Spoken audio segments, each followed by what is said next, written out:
everybody, it's John again with Grace, Liberty, and the Finished Work of Jesus Christ. And I want to give a big shout out to my friend Parvez over there in Pakistan and CRN Christian Revival Network and their YouTube channel. And that being said, I want to talk a little bit about my friend Jesus again and how he understands what it's like to be you and how he understands what it's like to be a person and how we can relate. You know, Jesus was poor. Jesus wasn't rich. His father on earth, his earthly father, Joseph, was a carpenter. He wasn't a rabbi. He wasn't a rich man. He was a simple man. He was a carpenter. They lived in a normal house, not a palace. And Jesus was born in a stable with farm animals and hay. And it was not a nice house that he was born into. And it wasn't a hospital. You know, Jesus can identify with you. Jesus understands what it's like to be you. Isaiah 53:3. Let me read Isaiah 53:3. It says, "He is despised and rejected of men, a man of sorrows, acquainted with grief. And we hid, as it were, our faces from him. He was despised, and we esteemed him not." Jesus was despised.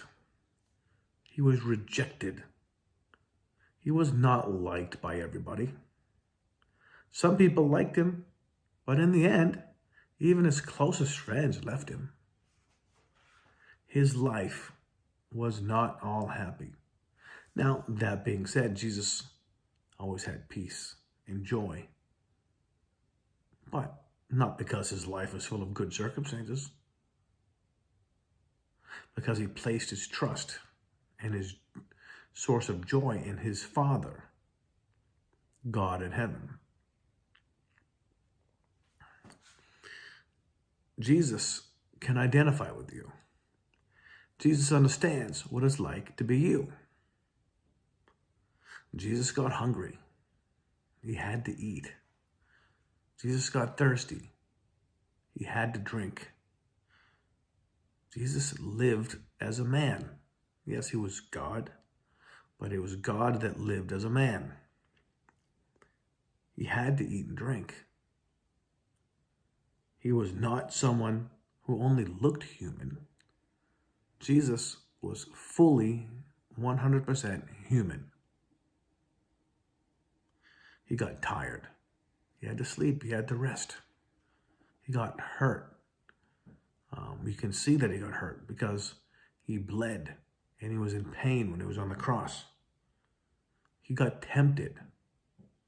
He never gave in to that temptation, but he got tempted to do things that were wrong. But he was also happy. He also had peace. He also had joy, despite all of these things. And yes, Jesus got sad. Jesus can identify with you.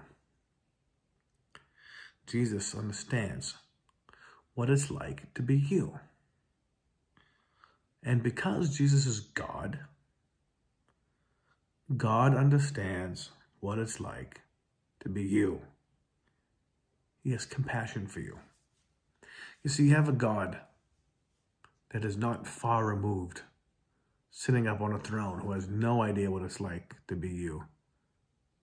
You have a God that loved you so much and wanted to know what it was like to be you. And so he came down and became a human.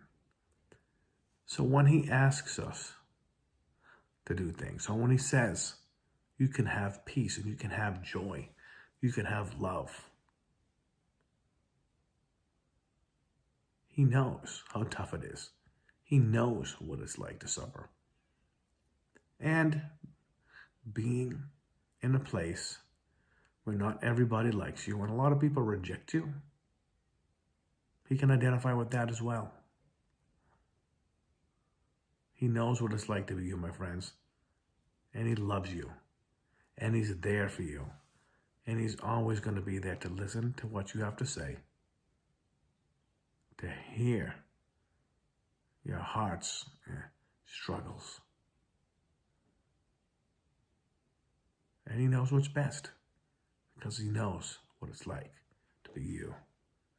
God bless, my friends, and have a great day. Amen.